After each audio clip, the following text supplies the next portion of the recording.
Meus amores, semana passada, né, a long time, sexta-feira, a gente falou um pouquinho sobre inflamação aguda, tá? E segundo, o que ficou faltando foi as formas, as características morfológicas de inflamação aguda. Então, isso é algo que a gente vai comentar agora também, tá? Seriam os padrões morfológicos da nossa inflamação aguda. Mas como para vocês, né, uma semana é muito tempo, e se a gente for parar para pensar, realmente muitas coisas acontecem em um prazo de uma semana, claro que a gente vai lembrar alguns detalhes que são importantes ao final. Bom, quando a gente fala assim, padrões morfológicos da nossa inflamação aguda, a gente tem que lembrar que alguns padrões que são considerados característicos das nossas reações inflamatórias agudas, nós sabemos que são devidos a alguns processos como dilatação de pequenos vasos sanguíneos e também a acumulação de leucocitos e líquidos no tecido extravascular. Simples assim. A gente diz que a inflamação aguda, ela apresenta alguns padrões morfológicos especiais, tá? Geralmente a gente diz que a importância de conhecer esses padrões macro e microscópicos nos permite sempre conseguir determinar o que está por trás ou a causa adjacente a esse problema. Professora, então quer dizer que quando a gente fala de inflamação aguda, a gente conta aí com vários padrões morfológicos relacionados ao processo de inflamação aguda. Sim, de uma forma muito simples, o livro de vocês, né, a nossa base literária, traz que os padrões morfológicos associados à inflamação aguda são a inflamação serosa, a inflamação fibrinosa, a inflamação purulenta supurativa, né, aquela que vai fazer a formação de um abscesso, e até mesmo as úlceras, ok? Então, isso é importante a gente conhecer. Se perguntarem para vocês, né, ou até mesmo se eu perguntar na prova, quais seriam os padrões morfológicos da nossa inflamação aguda, tá lá, serosa, fibrinosa, purulenta e até mesmo as úlceras, ok? Esses são os padrões mais conhecidos. Bom, mas falando de inflamação serosa, o nome já diz, né? Serosa. O que a gente tem que entender?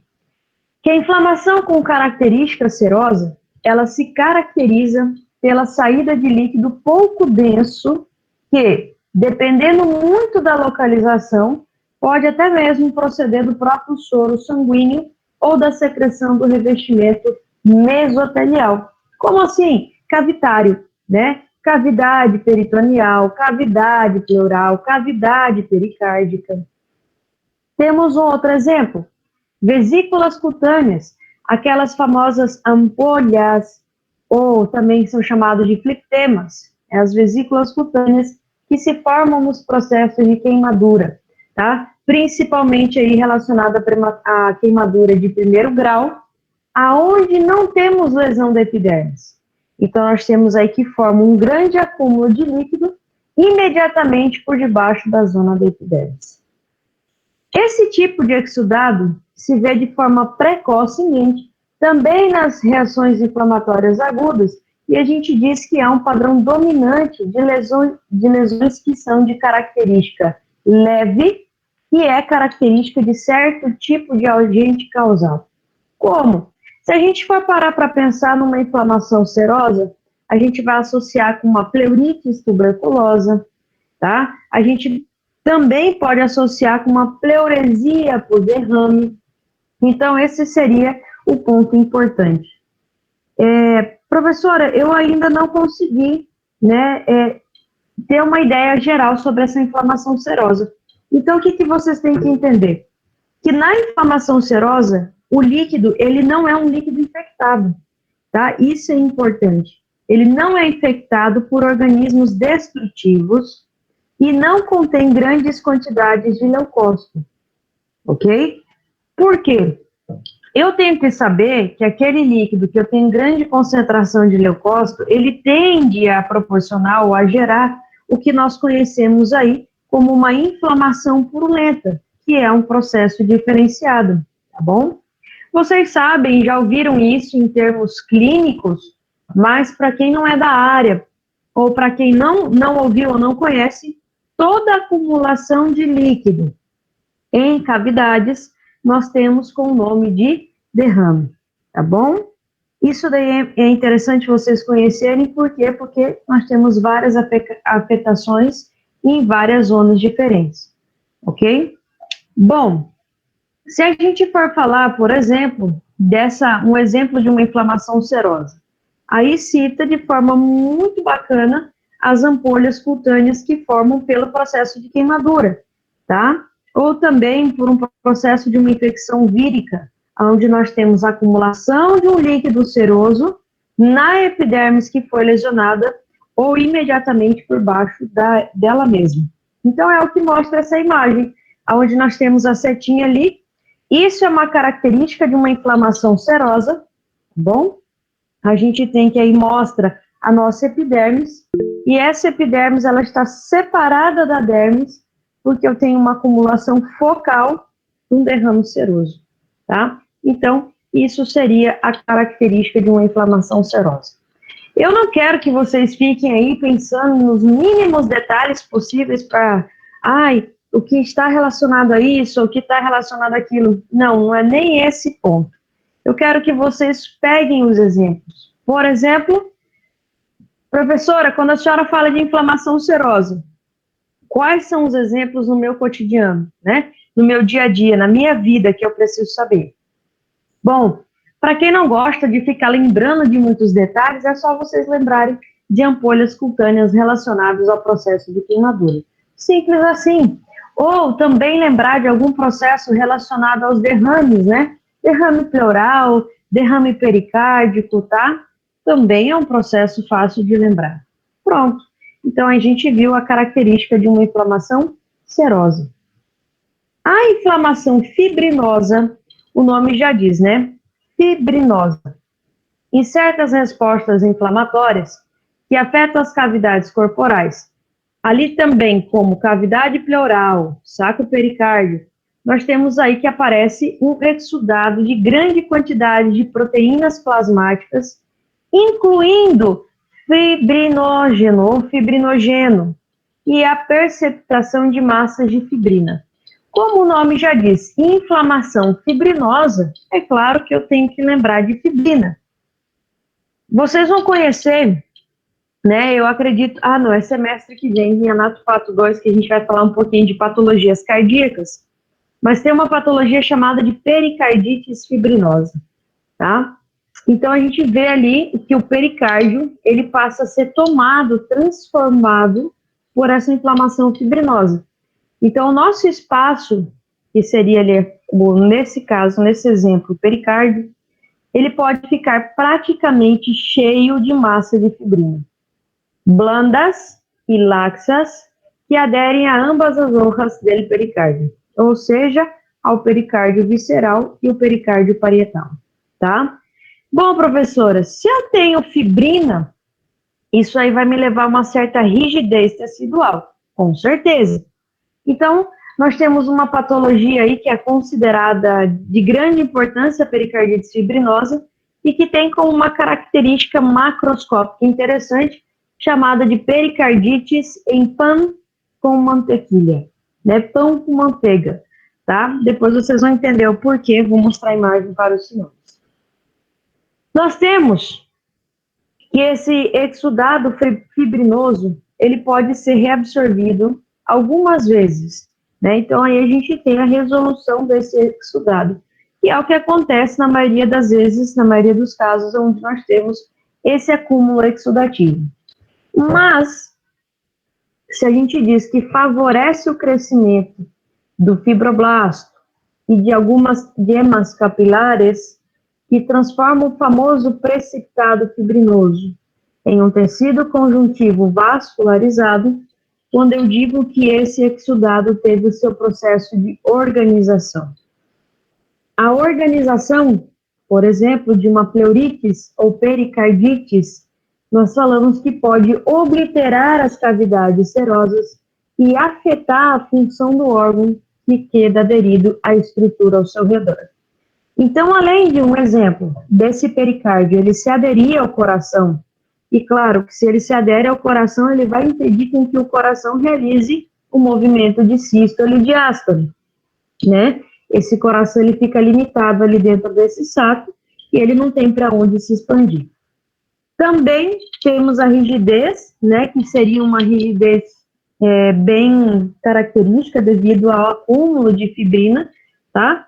Mas o mais importante disso, quando vocês lembrarem de inflamação fibrinosa, vocês têm que lembrar que por ser maior, ou seja, por ter um aumento da minha permeabilidade vascular, as moléculas grandes, que são aí o fibrinógeno ou fibrinogênio, eles vão sair da corrente circulatória e eles vão se formar ou passam a formar fibrina, tá? E essa fibrina, gente, ela não tem outro lugar para ela fazer o seu depósito, além de dizer que ela faz o depósito no espaço considerado extracelular. Então, a gente diz que quando a nossa extravasação vascular é importante, ou quando nós temos um estímulo pré-coagulante, tá? Aí ele dá exemplo de algumas células cancerosas, a gente diz que isso desenvolve um exudado fibrinoso, ok? E aí, é claro, esse exudado é característico de uma inflamação do revestimento da nossa cavidade corporal. Como? Pode acontecer na meninge, pode acontecer no pericárdio, pode acontecer na pleura, tá bom? Se você parar para pensar, né? Aqui nós temos o que seria fibrinosa, ele está fibrimosa, mas tem que trocar esse M por N. Ali nós temos a característica macroscópica de uma pericardite fibrinosa, tá? Nós temos ali depósito de fibrina no nosso pericárdio. Esses pontos que vocês estão observando aqui, tudo em volta, tudo é fibrina, tá? Tudo em volta aqui que tem esse aspecto rugoso, tudo é fibrina, ok? Então, o que a gente tem que parar e pensar? Isso a vista macro, mas aqui nós temos a nossa vista microscópica. Aqui nós temos uma rede rosada, tá? Considerado um exudado de fibrina, onde nós temos aqui com essa letrinha em F, tá? Tudo isso aqui é exudado de fibrina, e que cobre a superfície de todo o nosso pericárdio. Então, olha o que seria a superfície pericárdica até então, digamos, em seu aspecto histológico normal, e olha o que seria aqui com a presença, né, desse exudado de fibrina. Depois vocês consertem aí. Isso aqui já chama cansaço. E a professora não corrigiu o M com N, tá bom? Perdão aí por este pequeno erro. Depois vocês colocam, não é fibrina, é fibrina, tá? Então, isso é importante vocês saberem. A conversão, né, do nosso exudado fibrinoso em tecido cicatrizal chega a um processo onde ele tem que fazer a sua organização no pericárdio, produz um engrossamento fibroso, igual a gente pode observar ali, e opaco, tá? Então, a gente diz que quando essas fibroses, usa o termo mais correto, quando essas fibroses, elas são extensas, nós temos uma obstrução do que é considerado o espaço pericárdico. Lembrem que eu tenho aí a compactação das duas folhas pericárdicas, a folha parietal com a nossa folha visceral. Claro que se eu tenho a compactação de ambas, eu tenho toda uma cavidade que vai sofrer uma desestruturação e, consequentemente, não terá um bom funcionamento esse nosso órgão e, infelizmente, né, o processo aí vai levar esse nosso paciente a um óbito, tá?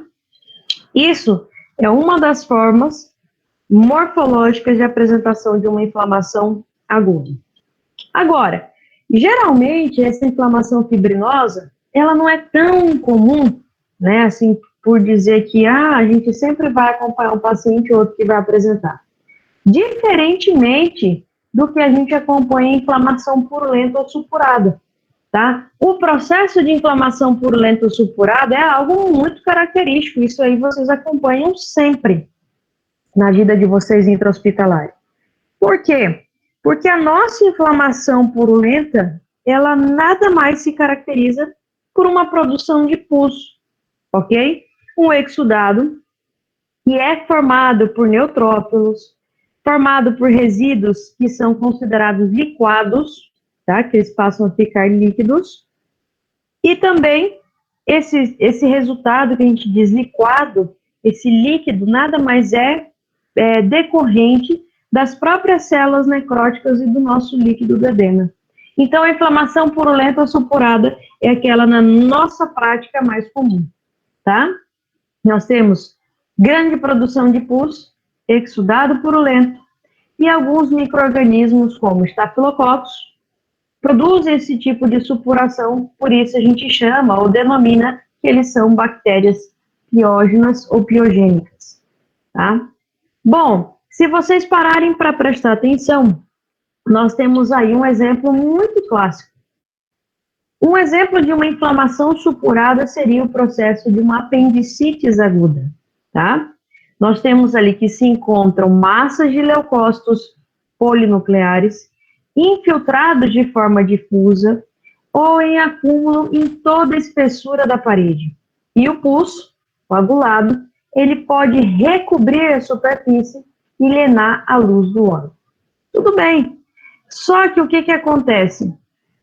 Às vezes, o diagnóstico mais cedo de uma apendicite evita vários transtornos e problemas, vocês sabem, né?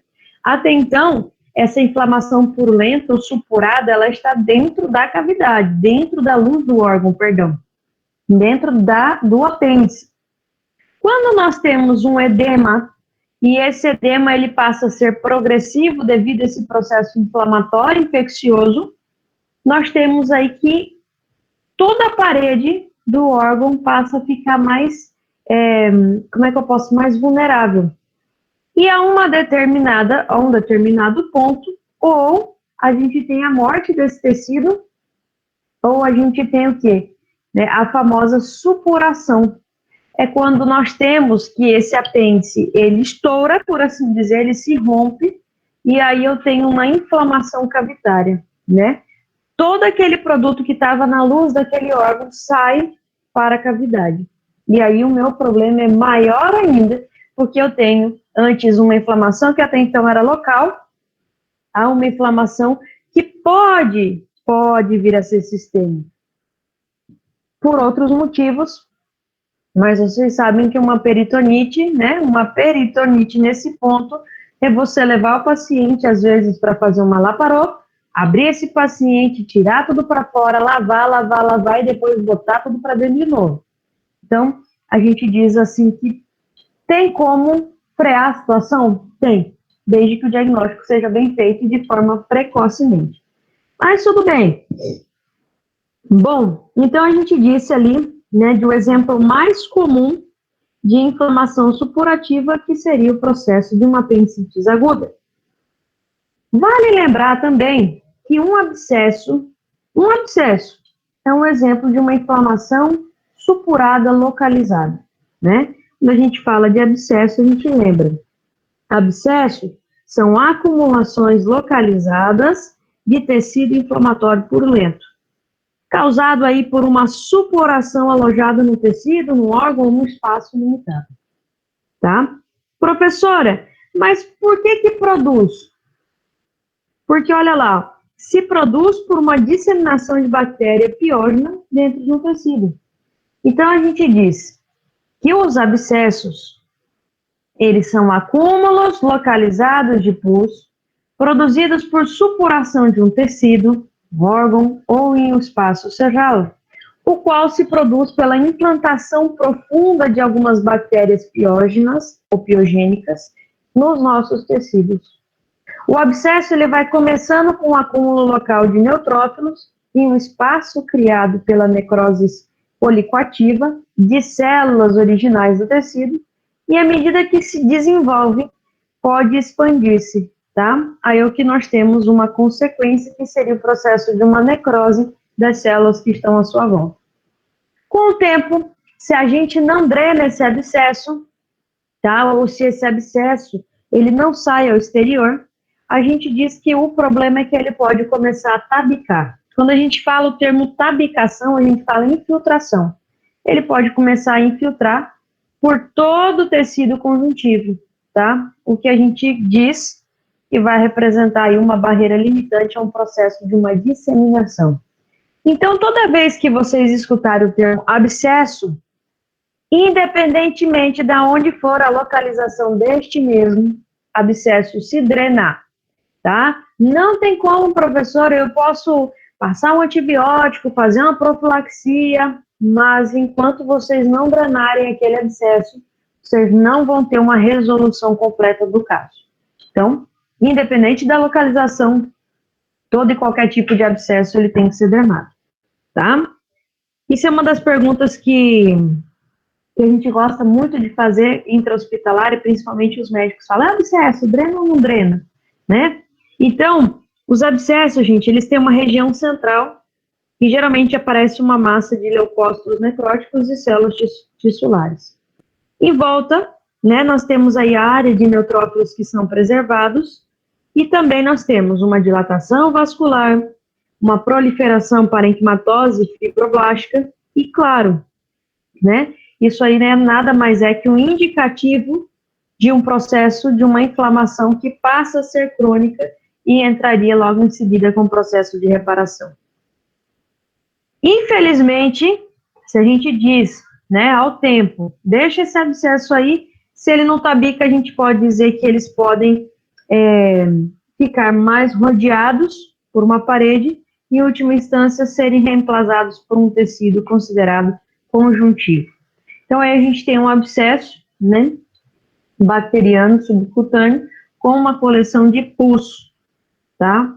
Então, geralmente, a gente drena toda a zona para não ter problema, faz antibiótico profilaxia e tudo certo.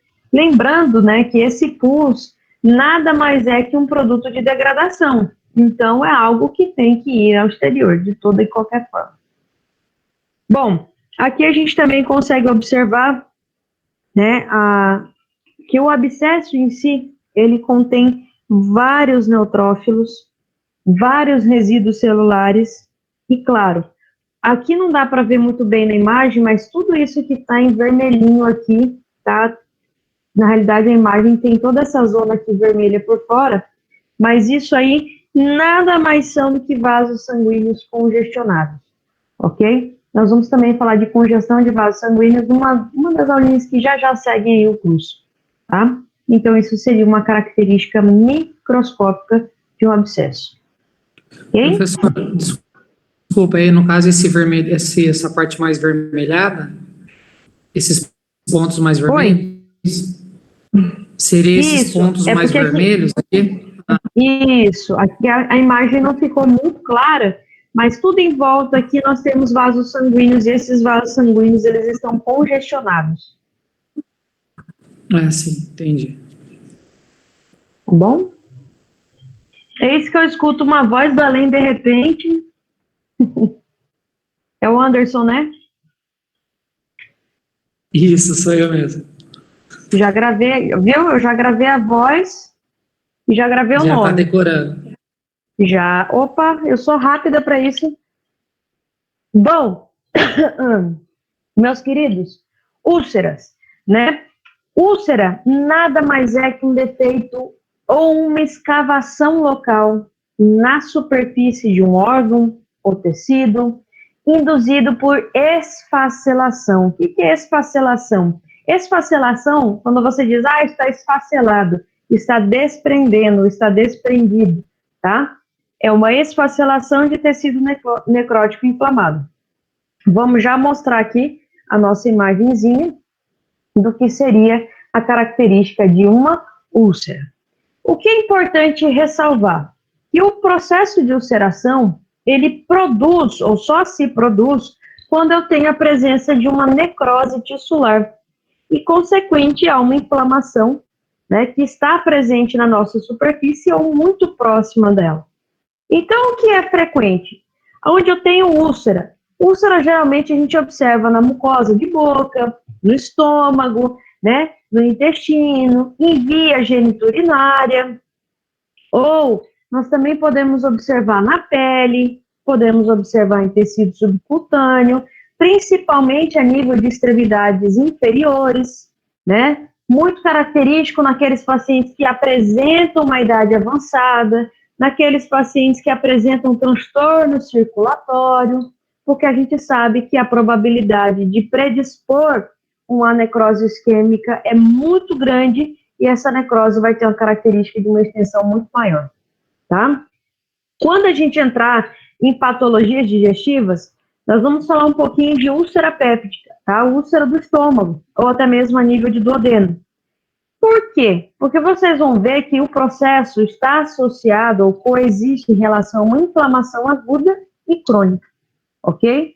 Durante a fase aguda dessa úlcera, nós temos uma intensa infiltração de polimorfos nucleares e dilatação vascular nos bordes da anomalia.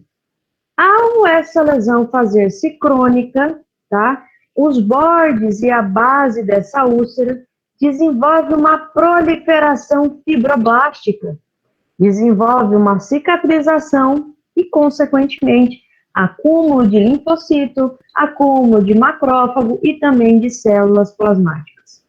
Perfeito.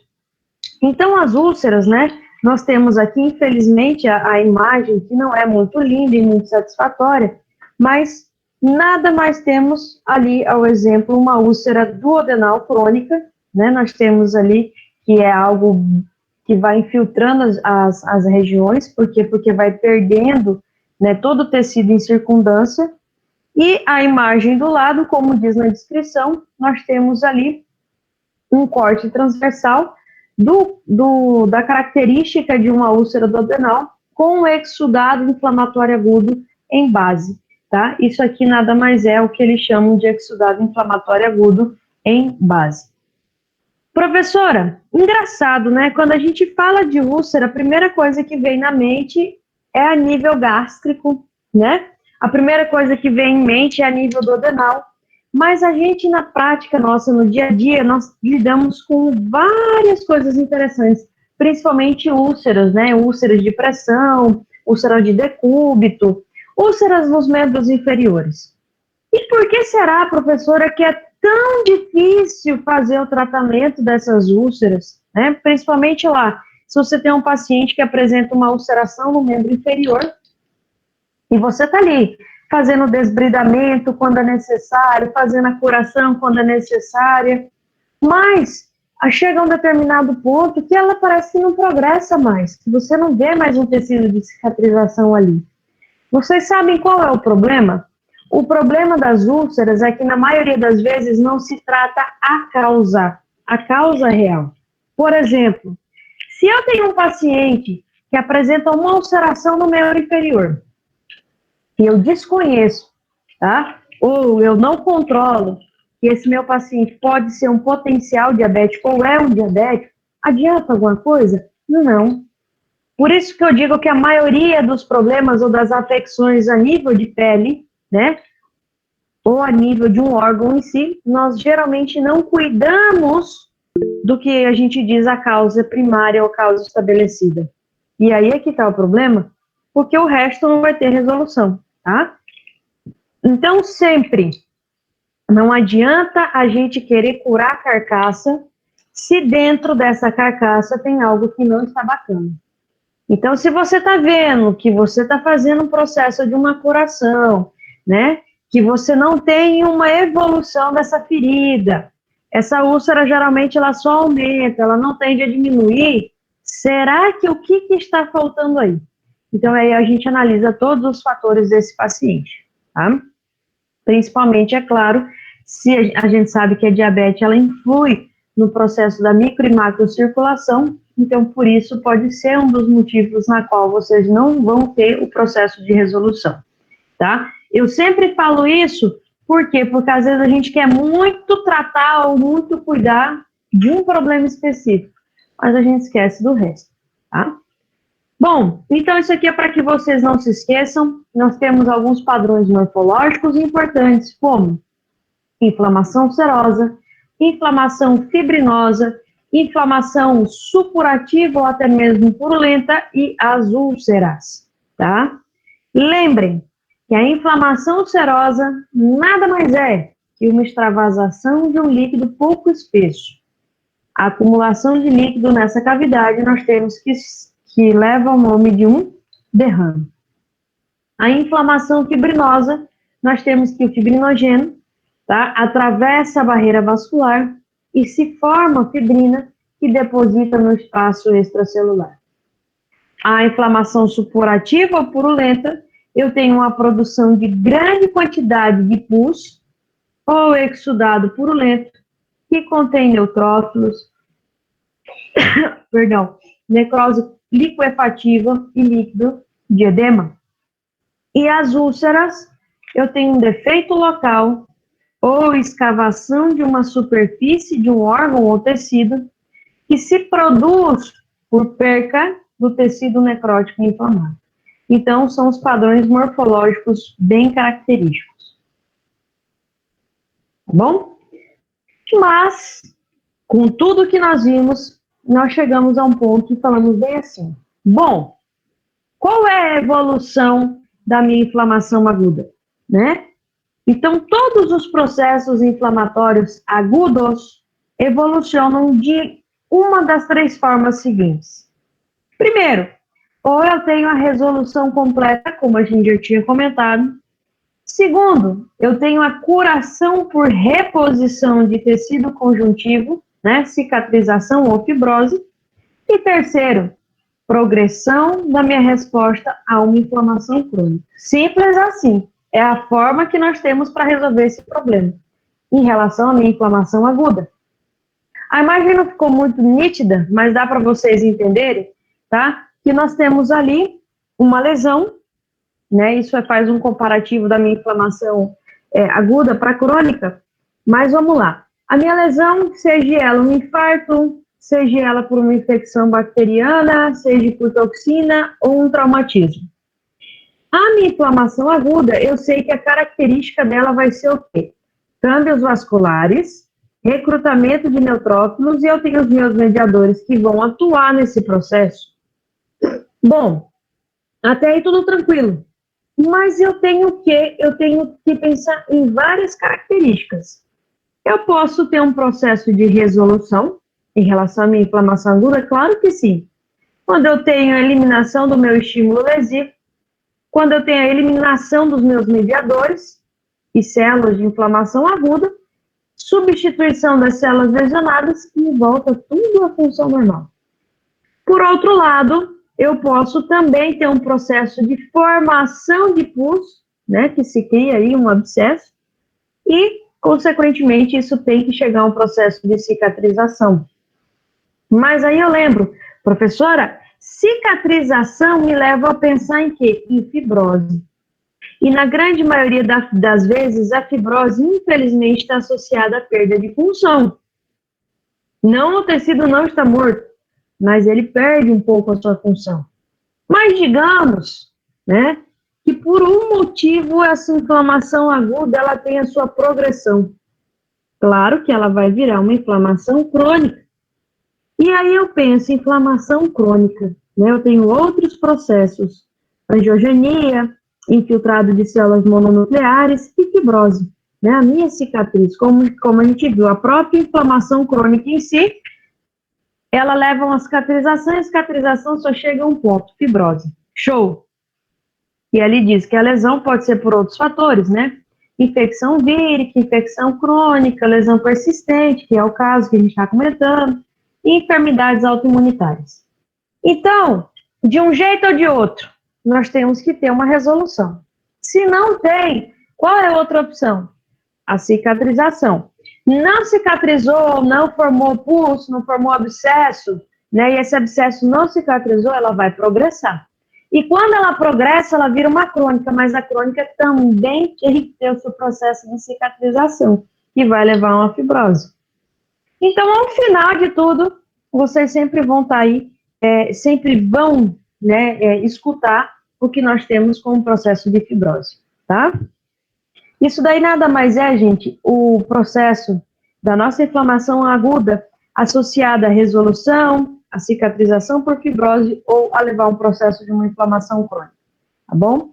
Isso é mais um repasso, e aqui para quem quiser estudar depois, né, quem não tem a possibilidade de ter o livro, eu acompanho tudo do livro, mas eu passei a tirar algumas partes do livro para aqueles alunos que não têm o livro terem acesso à mesma literatura que outros.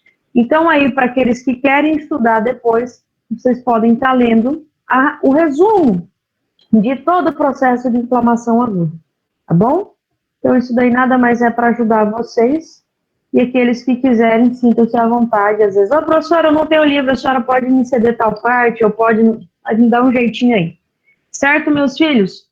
Em relação à inflamação aguda, finished. Alguma dúvida?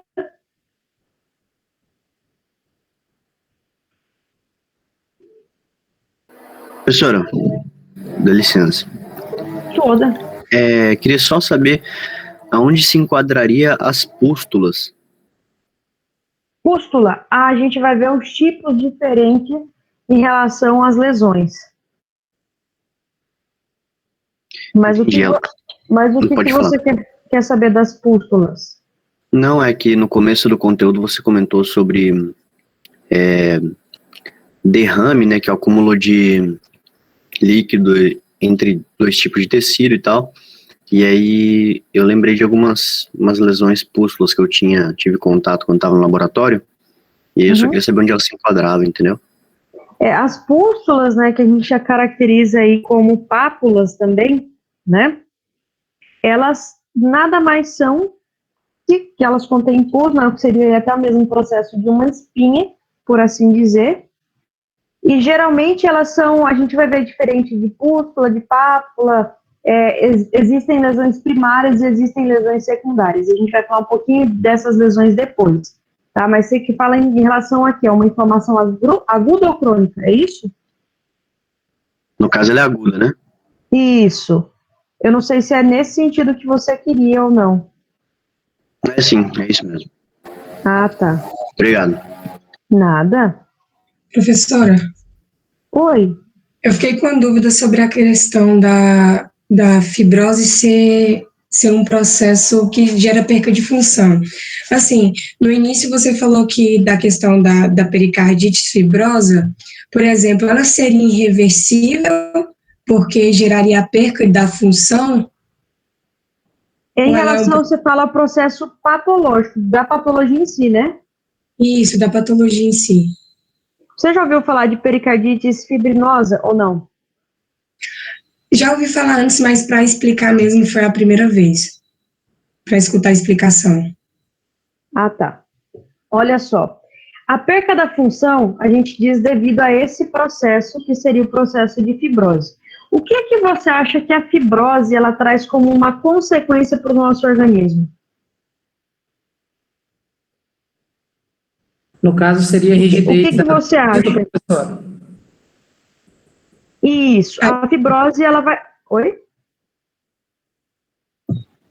Não respondeu, só ia falar que, por exemplo, a nível do coração traria, de certa forma, também uma dificuldade para o funcionamento cardíaco, né? Acredito que outros órgãos também trariam essa dificuldade, né? Por exemplo, a nível do pulmão traria uma rigidez, então geraria uma dificuldade de extensão, de certa forma. É assim, ó, quando a gente entrar em patologias cardíacas, a gente vai falar um pouquinho mais detalhado de cada uma. Mas a pericardite, ela pode ser uma pericardite aguda ou ela pode ser uma pericardite crônica, tá? Dentro da pericardite aguda, nós temos a pericardite serosa, nós temos a pericardite fibrinosa e a pericardite serofibrinosa, ok? Nós temos a pericardite supurada ou purulenta e nós temos a pericardite considerada hemorrágica. Tem também a pericardite gaseosa e depois nós temos o que chamamos de pericardite crônica ou curada.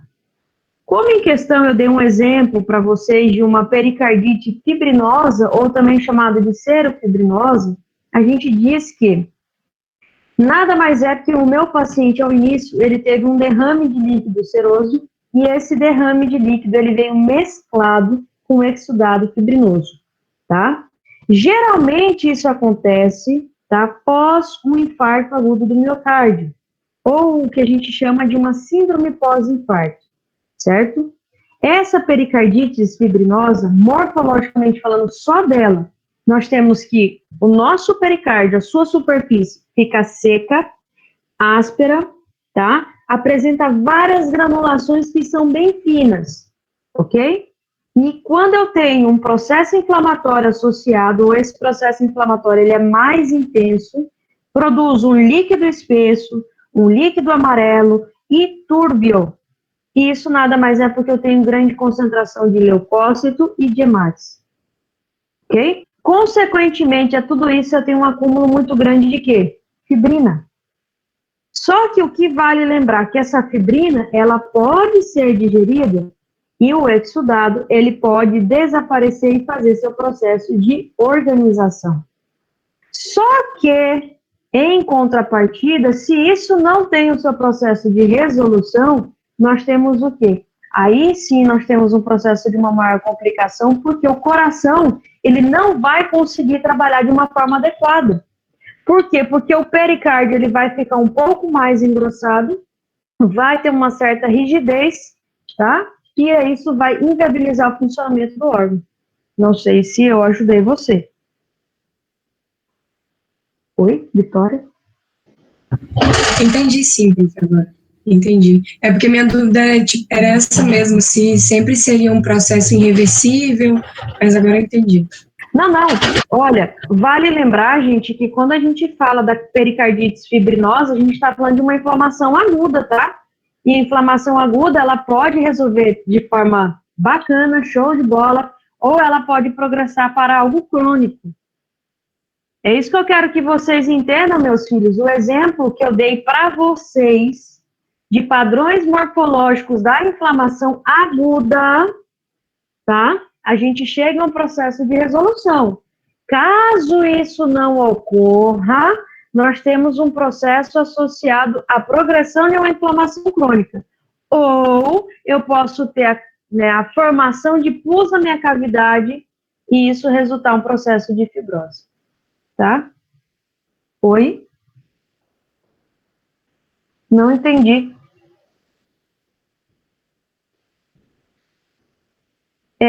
Isa.